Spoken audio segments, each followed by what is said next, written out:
Dans ce projet, nous avons mis en place 5 communautés,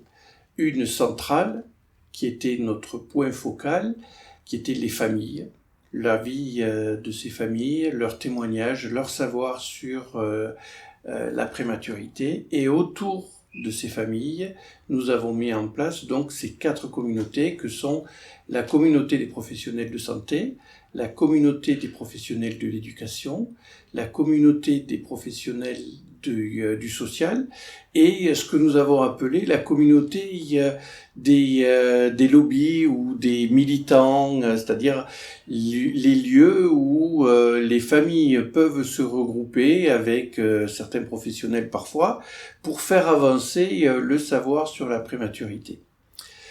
Dans ces 5 communautés, nous en avons une qui est déjà très expert des réseaux et des plateformes numériques, c'est la communauté de la santé. Le réseau de la santé est depuis de nombreuses années déjà très en avance en matière de savoir partagé, de construction de savoirs internationaux sur telle ou telle pratique. Et c'est comme ça d'ailleurs que cette communauté scientifique a beaucoup avancé ces 20 dernières années sur des pathologies comme le sida, comme le cancer, etc. Et on a vu les effets notamment autour de la question du Covid et la rapidité avec laquelle cette communauté s'est mobilisée. Sur la prématurité, elle se mobilise aussi fortement et elle développe depuis un peu moins longtemps, mais de façon très efficace, ses savoirs partagés autour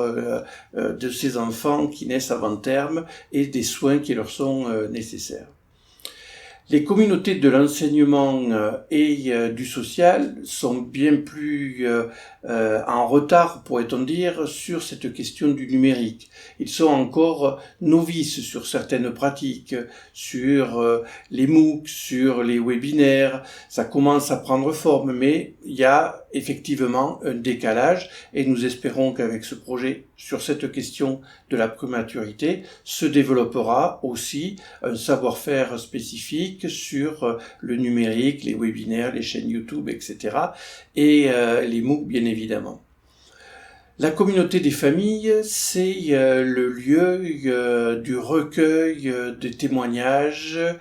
qui vont apporter tout ce savoir du terrain qui va être mis en forme autour de la chaîne YouTube pour permettre aux autres communautés de se saisir de ces questions-là et de les diffuser ou d'essayer d'y trouver des réponses. C'est pour ça que nous avons aussi mis en place cette 4e communauté qui est la communauté des militants, de façon à ce qu'ils aient des arguments pour éventuellement faire pression sur les 3 autres, voire les 4 autres, qu'ils renvoient aussi la part de responsabilité et de méconnaissance que parfois les familles ont de leurs propres problèmes. Donc on voit bien que ces 5 communautés ont une dynamique interactive entre elles et que c'est ça que nous avons essayé de mettre en œuvre dans ce réseau, de façon à ce que chacune puisse s'enrichir du savoir de l'autre. La communauté scientifique de la médecine puisse se renseigner et avoir un meilleur regard sur les familles et ce qu'elles vivent,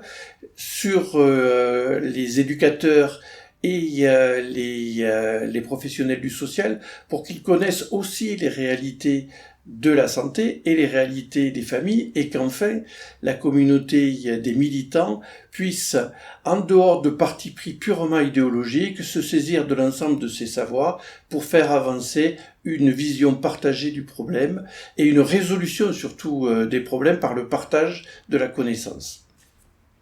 Alors, en plus de cette communauté des militants, il y a peut-être la communauté éducative qui a un rôle particulier et privilégié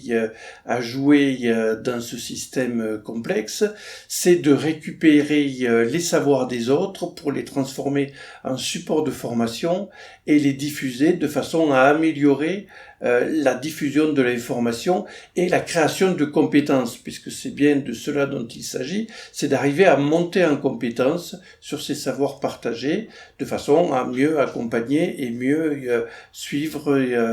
l'évolution de ces enfants prématurés.